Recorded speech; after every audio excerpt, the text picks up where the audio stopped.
And welcome to a Medieval Dynasty update video. This is for Heir, the new Heir update, and I'm going to go over everything included in this update, or everything that I know of in this update that's been posted and everything like that, to give you the quick rundown of all the changes that have happened in here. So let's go to the first couple changes, and of course that is the Heir, and the Heir is only when your kid is old enough.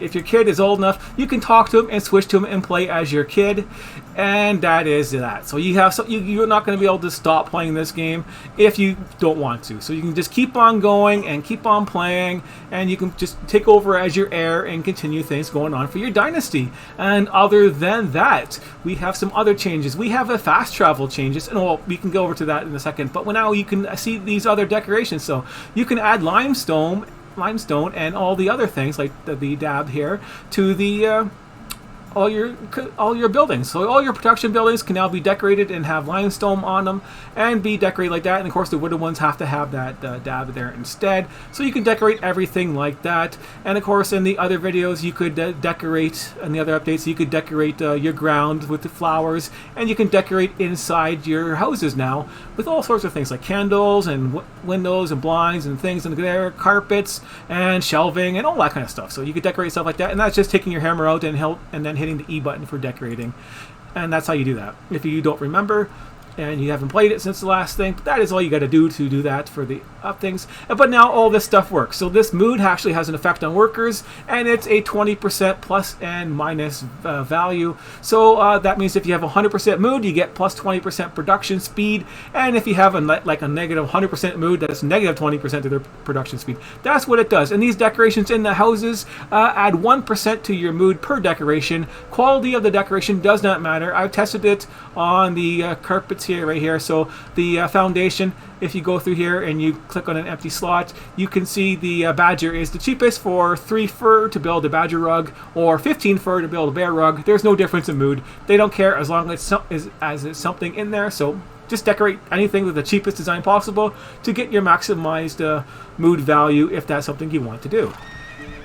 Okay, so let's check out, we see the buildings here, so they all look like this. So let's check out the other major change, which is the fast travel. We're going to have to travel over there to get there, and I can describe that along the way. You can't build a fast travel wherever you want. It costs quite a bit of gold for the starter, like 300 gold average to go from town to town.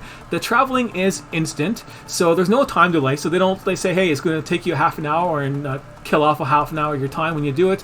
No, the travel is just instant, but it's only halfway convenient because you have to talk to the guy on the outside of a town, and they're all stationed on the outside of town. So you got to run inside and outside of the town to get to them. So he is out over here. So that's quite a distance to run from over here to inside the town. It starts adding up. So you just go to get a ride, we go to here. So all these places you can get to, they all cost, averaging around like 300, like I said. And you just click on it and bam, see instant travel, no time passed. And you have to run all the way back into town to do stuff. So it's kind of convenient, kind of expensive, and not as, it's just good for saving time basically. And kind of neat. So if you're doing the quest and you want to go back and forth, it's just limited to that value. So it's just traveling from town to town. If you're going to be doing that, your horse is almost just as good. You just instead of spending all that gold. But if you have the gold, don't worry about it. The other changes in here is the apprenticeship type deal. Your kids have to be 14 years old. Then they can work as an apprentice so all the buildings will have an apprentice slot, and you just assign them there, and then they'll help out with your workload, and then they're probably only half as effective as the actual an actual adult worker, but it's still something for them to do, and they'll probably get skills doing it. So they might actually skill up doing that. I can't help you with that at the moment for sure because I don't have any kids that are old enough, because I've been doing the whole format of my kids having superior abilities. This guy got ripped off. He should have had a 10. But I guess I did it too early. But yeah, I've been making the parents both have 10s in their abilities before I put them in the same house. So this one here was a crafter. So both the parents were crafters, and so their kid was at 10 too, since they were both at 10.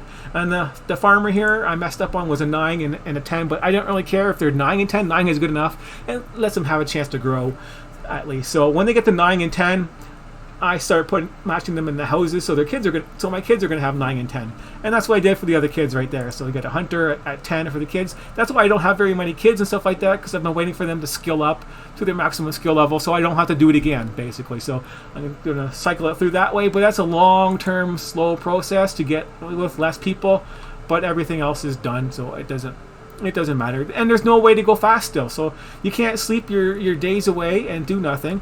You just have to go and AFK. So if you want to progress in this game, you just sit there and AFK for the 20 minutes or whatever, and then just come back and sleep, and then AFK for 20 minutes, come back and sleep, and then change the season, and then just keep doing that, because there's nothing else to do in this game. There's not much else for content. The other things they added is you can run in water now. So that is handy. So you don't have to worry about being slowed down by water. You can just run right through it. Horses do not get that. So the horses can't run through water and get the normal faster speed like you do. So you're faster than the horses are running through the water. That's basically what it means. So we can go in here. The horses can still have a sprint effect going. They can still run a little bit, sprinting. They still go a little bit faster, but it's not incredibly fast. I wonder if I can get off in the here. Let's see if I can get off. Yeah. Get off. So I can run. It's still not very fast, but I guess maybe the same speed. So you run in here, and then you just run in the water. You don't slow down very much if you're running in the water. Still drink when you're running. Doesn't matter. So let's go through the other changes. What else did they add in here that they changed? The torches look neat now. So these regular torches, they burn with a really bright kind of a fire. It looks kind of neat, more realistic. And other than that, there wasn't really very much added between the other updates. I'm sorry to tell you, there's not much. I rate this update as, just basic. This game beforehand, I would have rated this as a version 0.95 for how much stuff they have done and what they're supposed to have done, and this one would have put up to 0.96, basically that small for content. Like stuff like adding this stuff, adding the the insulation to the walls is a new thing, adding the mood that actually works and decorations that actually have an effect.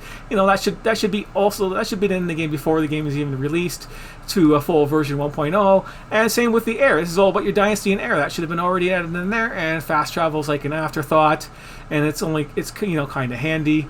But stuff like that. As for quest content, they all boasted over almost 1,000% more words and text and stuff like that. But yeah, that would have been exciting 20 years ago when text was okay to sit there and read through it for the quest and stuff like that. But this day and age, it is just more boring stuff. Basically, I find anything that with text related stuff is just boring to read it. It doesn't take much for somebody. I don't care if it's the same voice over and over again. I don't care if it's the same voice for a man or a woman, as long as there's somebody reading it, so I don't have to read it. And so you could just read it and have a WAV file, and then play that when you have something to talk to for your quest. That would be something simple to do, and that would have been something that you could have boasted about, that you actually had actual people talking instead of that. And you don't have to make them talk slow either. That just makes them sound dumb. But just make them talk when they have for their quest.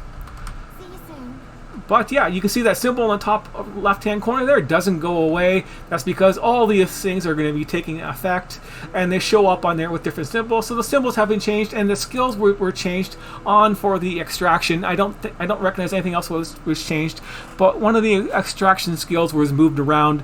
So you're going to have to pick something different for level 1 for the skills video, but once you have no experience, you don't need that. Digging in clay pits or slower durability in axes. So yeah. Maybe take slower durability on axes, and then you don't really got to take this. But I think I took it because I had extra skills at the end, and that just wastes another skill point right there. So no point in switching over. But yeah, that was basically the only change in skills. No new skills added. Only things that were added were the decorations and stuff like that, and doing that. So and the hunting areas, of course, the birds that were added in the hunting areas you can see on your map. So you run by these areas, they all pop on there, and so you don't have to go looking for that kind of stuff. Other than that, it's just do the quests at the air quest. So you get a quest once a year.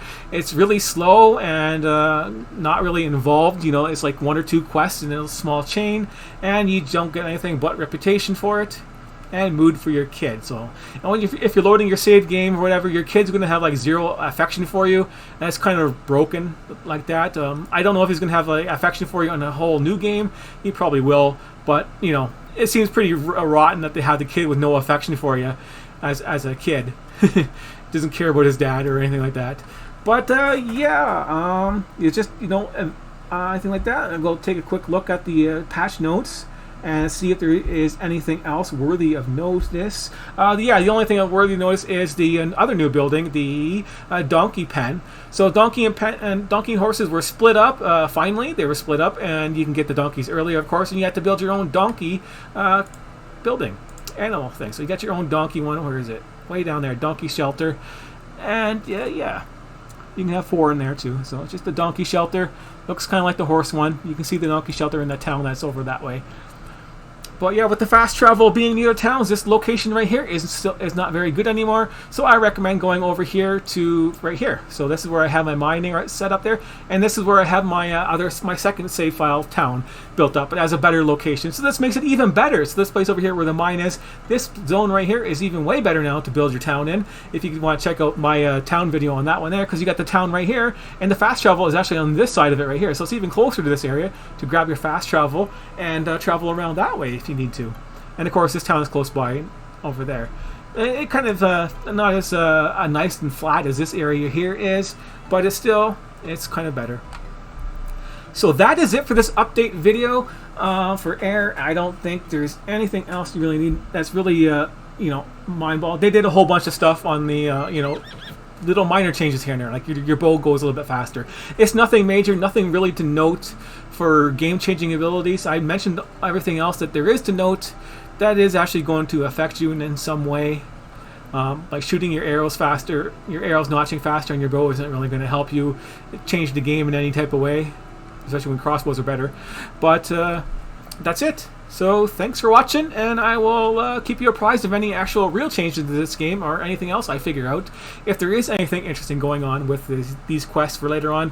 But so far there is not, and that's going to take a long time to do it, because I'm going to have to wait like 10 years, 12 years for my kid. You know how much time that is, you know, waiting 22 minutes a day just to go in there and then do that and then do the quest. So it's going to take forever to get to the point where I can actually switch to my Heir. It's just crazy. So that's it, and I will see you next time.